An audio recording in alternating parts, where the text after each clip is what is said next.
এত কষ্টের মধ্যেও আজ আমার আনন্দ হচ্ছে। আমি আমার কলকাতা বাবুর জন্য, আমার বরের জন্য আমি নিজে হাতে খাবার সাজানোর অধিকার পেলাম। আর তাও সেই অধিকারটা আমার শাশুড়ি মা নিজে হাতে আমারে দিলেন। কৃষ্ণ ঠাকুর গো, তুমি আমায় এত কিছুর পরেও এই অধিকারটা দিলে, তোমায় শত কোটি পেলাম গো। খালি পায়ে ছুটলে ছুটু, পোড়া মন ব্যস্ত এখন জ্বলতে দাবানলে। নেমে পড় রাস্তাতে মন, পাবি তুই অরূপ রতন। নেমে পড় রাস্তাতে মন। যাই, এবার খাবারটা গিয়ে আমি কলকাতা বাবুরে দিয়ে আসি। আজব এই মনের কারখানা, সবই জানে কিছু বোঝে না, সবই জানে কিছু বোঝে না।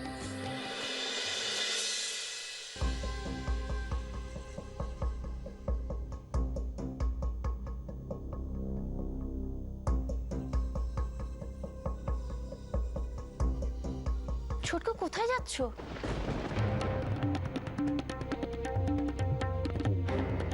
আমাদের বিয়ের পর তুমি বারবার এই বাড়ি ছেড়ে চলে গেছো, তার জন্য এই ফ্যামিলির কাছে আমার অনেক মাথা নিচু হয়েছে। কিন্তু কিন্তু এখন যদি তুমি তোমার ঘর ছেড়ে, তোমার বিছানা ছেড়ে বেরিয়ে যাও, তাহলে আমি ওদেরকে কি মুখ দেখাবো বলতে পারো?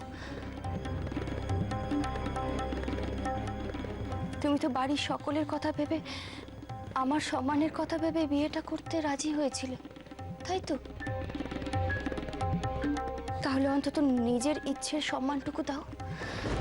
তুমি কি আমার সঙ্গে কথাটুকুও বলবে না? যাকে আমার আর এ নিয়ে আলোচনা করতে ইচ্ছে করছে না। শোনো না ছোটকু, আমি বিছানাটা করে দিয়েছি, তুমি শুয়ে পড়ো। তুমি আসবে বলে তোমার বিছানার চাদর আর ওয়ার্ড দুটোই চেঞ্জ করে দিয়েছি। হেই,